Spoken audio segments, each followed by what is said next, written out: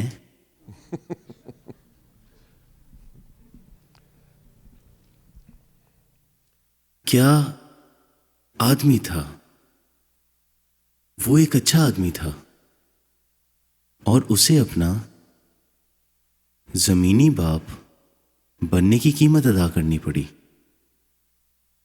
یہ وہی ہے جو خداوند یسوع مسیح نے اپنی دلہن کے لیے کیا تھا۔ وہ ہماری جگہ مجرم ٹھہرا۔ بائبل میں دیکھتے ہیں،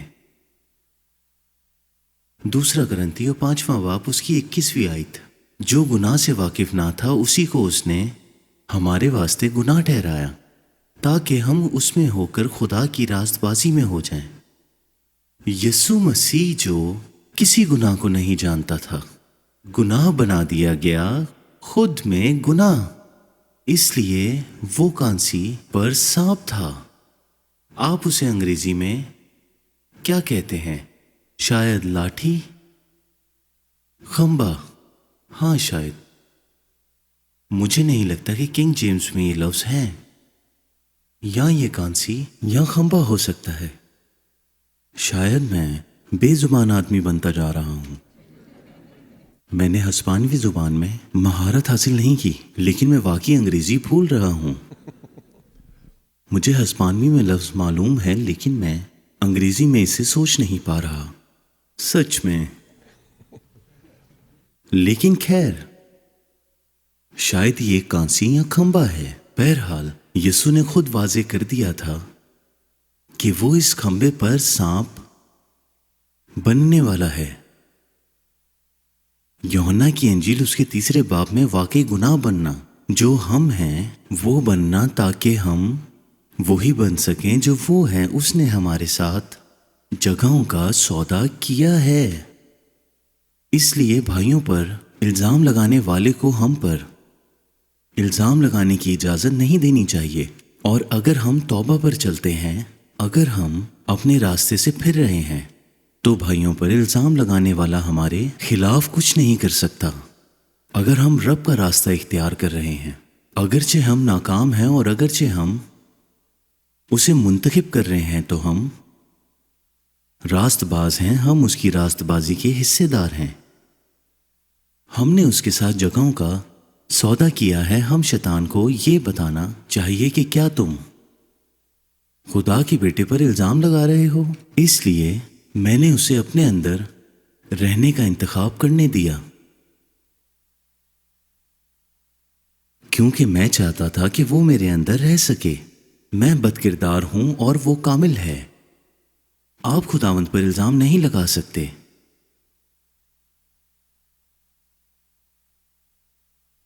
میں آپ کے سامنے ایک ایسی بات کا ذکر کرنا چاہوں گا جس سے واقعی شیطان پریشان ہو جائے گا۔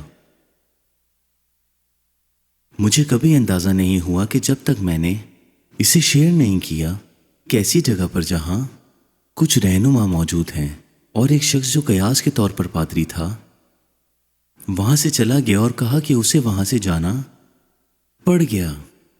اس نے کہا اسے وہاں سے کسی ضروری کام سے جانا پڑ گیا، کیونکہ وہ اسے پھینکنے والا تھا۔ اسے اتنا پریشان کیا کہ وہ پھینکنے والا تھا۔ میں وضاحت کرتا ہوں کہ پولس یہاں کیا کہتا ہے۔ رومیو 5ویں باب میں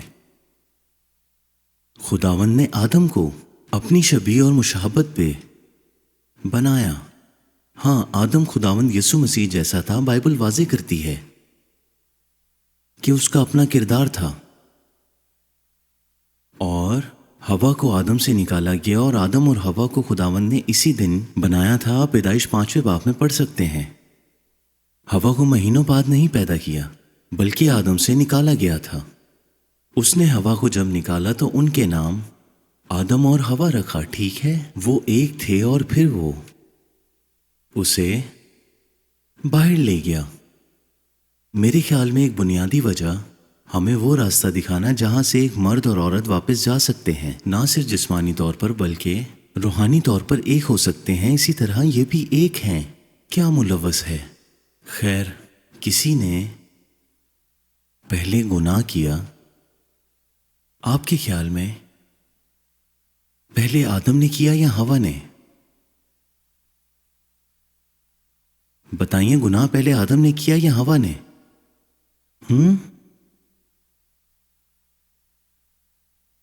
خیر بائبل کیا کہتی ہے؟ پولس تموتھیس کے خط میں کہتا ہے یہ ہوا تھی کہ اس نے گناہ کیا، آدم نے فریب نہیں کھایا تھا۔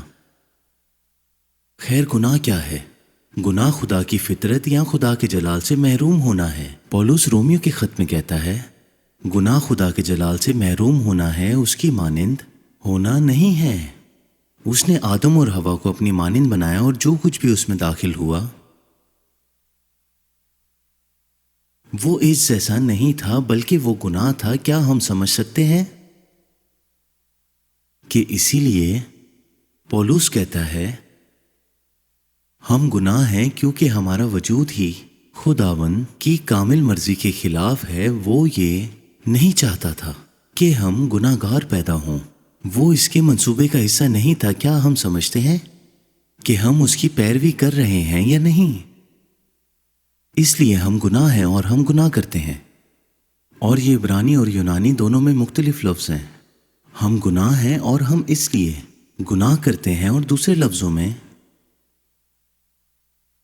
ہم اس کی کامل مرضی سے باہر ہیں۔ جب سے ہم پیدا ہوئے ہیں یا حاملہ ہوئے، وہ نہیں چاہتا تھا کہ ہم اس کی ظاہری موجودگی سے باہر ہوں، وہ یہ چاہتا تھا کہ ہم اس کے ہمیشہ ساتھ رہیں۔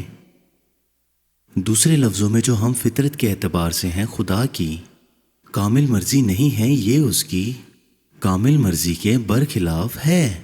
اس کی مرضی کیا ہے؟ گناہ۔ اسی لیے پولس کہتا ہے ہم گناہ ہیں، جسم سے ہی گناہ ہیں، ہم گناہ ہیں اور اس کے برخلاف ہیں۔ رومیو کا خط اس کا 6 باب اور 5 سے 6 آیت میں تو آدم خدا کی مانند تھا یا نہیں؟ اس نے اس سے پہلے گناہ نہیں کیا۔ رومیو 6 باب اور اس کی 5 سے 6 آیت میں لکھا ہے اس نے اس کی مشابہت، مسیح کی مشابہت کو نہیں کھویا۔ پہلے ہوا نے ایسا کیا، اور آدم جو مسیح جیسا تھا اپنی دلہن کو گناہ میں دیکھا، تو مسیح کیا کرے گا؟ یہاں لکھا ہے جب آدم جو کہ خدا جیسا تھا اس نے اپنی دلہن کو گناہ میں دیکھا۔ اگر وہ مسیح جیسا ہے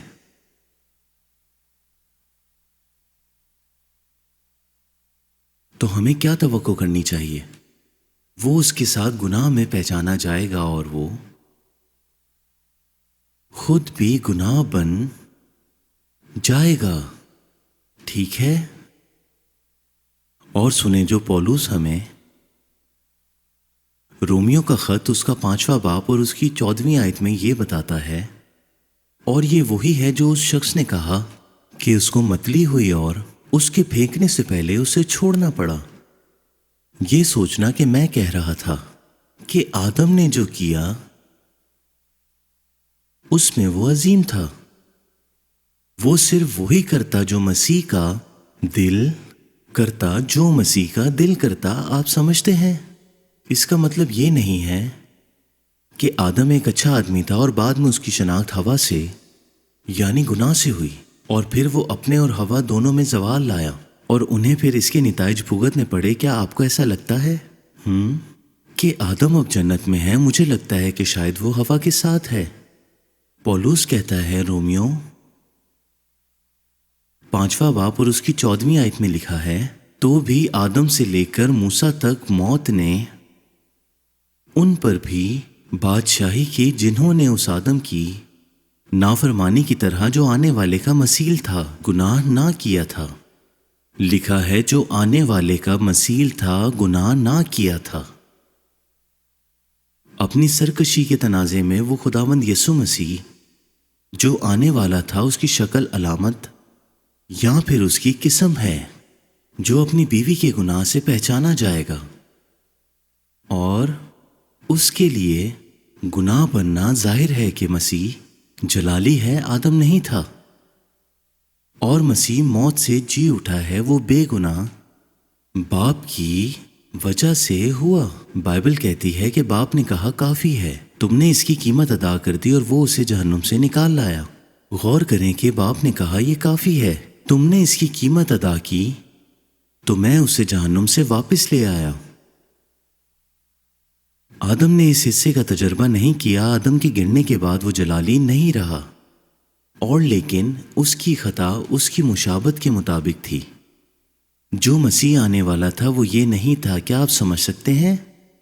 ہر طرح کے نظریات ہیں کہ آدم اچھا ڈھانپنے والا کنواں نہیں تھا۔ خیر، پھر اس نے پہلے گناہ کیا اور وہ پہلے خدا کے جلال سے محروم ہوا، کیونکہ اس نے پہلے گناہ کیا تھا، تو وہ خدا کے جلال سے محروم پہلے ہوا۔ کیا اس نے یہ کیا، کیا اس نے وہ کیا؟ حقیقت یہ ہے کہ بائبل کے مطابق وہ مسیح کی طرح تھا۔ ہم بائبل میں چیزوں کو شامل نہیں کر سکتے، ہم تفصیلات نہیں جانتے، لیکن ہم جانتے ہیں کہ آدم مسیح کی طرح تھا، اور ہوا بھی۔ لیکن ہوا نے فریب کھایا، آدم نے نہیں۔ لیکن آدم نے مسیح کی طرح اپنی بیوی کے ساتھ شناخت کا انتخاب کیا۔ کچھ کہتے ہیں خیر، اس کا مطلب یہ تھا کہ وہ اپنی بیوی کو خدا سے زیادہ پیار کرتا تھا، اس لیے اس نے پہلے گناہ کیا، کیونکہ یہ خدا کی طرح نہیں تھا، وہ اس کی شان سے کم ہے۔ نہیں، آدم ہوا سے پہلے کسی بھی طرح سے ناکام نہیں ہوا، یہی اس کا جواب ہے جو پولس یہاں بیان کرتا ہے۔ اس نے اس کی علامت یا قسم کے طور پر تجاوز کیا جو اس کی دلہن کے لیے گناہ بننا اور اس سے شناخت کرے گا۔ ہمارا خداوند کتنا شاندار ہے، اور وہ خدا کا برہ ہے جو دنیا کی بنیاد کے لیے مارا گیا۔ وہ جانتا تھا کہ یہ کیسے ہوگا اور اس کی قیمت اسے ادا کرنی ہوگی۔ اور آج سوال یہ ہے کہ کیا ہم شوہر اور بیوی اپنے ساتھی کی ملامت برداشت کرنے کو تیار ہیں؟ اگر ملامت کرنے کے بجائے ناکامی ہو تو میرا مطلب ہے آدم اندر آ کر کہہ سکتا تھا کہ تم نے دنیا میں کیا کیا ہے، میرا مطلب ہے کہ تم گناہ گار اور بدکار اور بری ہو، میں تمہارے قریب نہیں آؤں گا، تم نے کیا ہے، اب تم خود ہی خدا کا سامنا کرنا۔ نہیں، میں نہیں جانتا، اب خدا ہی تم سے پوچھے گا۔ نہیں، بالکل نہیں، یہ مسیح کی فطرت نہیں تھی جو آدم میں تھی۔ ہمارے بارے میں کیا شوہر اور بیویاں، کیا ہم یہ کہنا چاہتے ہیں کہ میرے ساتھی کو ضرورت ہے اور میں ان کے ساتھ چلنا چاہتا ہوں، ان کی مدد کرنا چاہتا ہوں اور ان کو خدا کی طرف لے جانے کے لیے کچھ بھی کر سکتا ہوں کہ وہ خدا کی طرف چل پڑیں؟ کیا ہم ایسا کر رہے ہیں؟ ہمیں ایسا کرنے کی ضرورت ہے۔ میں نے ایسا کرنے کا پھل دیکھا ہے جو مجھے یاد ہے۔ کئی سال پہلے ایک دن چرچ کا ایک رکن میرے پاس آیا اور اس نے کہا، بھائی مورون، میں کیا کروں؟ وہ خدا کے پیچھے نہیں چل رہی جیسے میں چل رہا ہوں، وہ خدا کو اس طرح نہیں ڈھونڈ رہی جیسے میں ڈھونڈ رہا ہوں۔ میں نے اس سے کہا کہ اپنے رویے کے بارے میں تم محتاط رہو، جیسے تم جانتے ہو کہ وہ یقینی طور پر تھوڑا سا فیصلہ کن جذبہ ظاہر کر رہا تھا۔ میں نے کہا تم تھوڑے محتاط رہو، کیونکہ خدا تم پر جو فضل ہے اسے لے کر اسے دے سکتا ہے۔ اگر خدا چاہے تو تمہارا فضل لے کر اسے دے سکتا ہے، اور وہ تم سے بھی زیادہ خدا کو ڈھونڈ رہی ہوگی۔ میں آپ کو نہیں بتاؤں گا کہ کتنے سال پہلے، میں نہیں بتاؤں گا کہ کوئی اندازہ لگانا شروع کرے کہ یہ صدیوں پہلے کی بات تھی۔ بالکل ایسا ہی ہوا کہ خدا نے اسے چن لیا، اس نے پورے دل سے خدا کے پیچھے بھاگنا شروع کر دیا۔ شاید 1، 2 یا 3 سال بعد، مجھے نہیں معلوم کہ وہ کب آیا،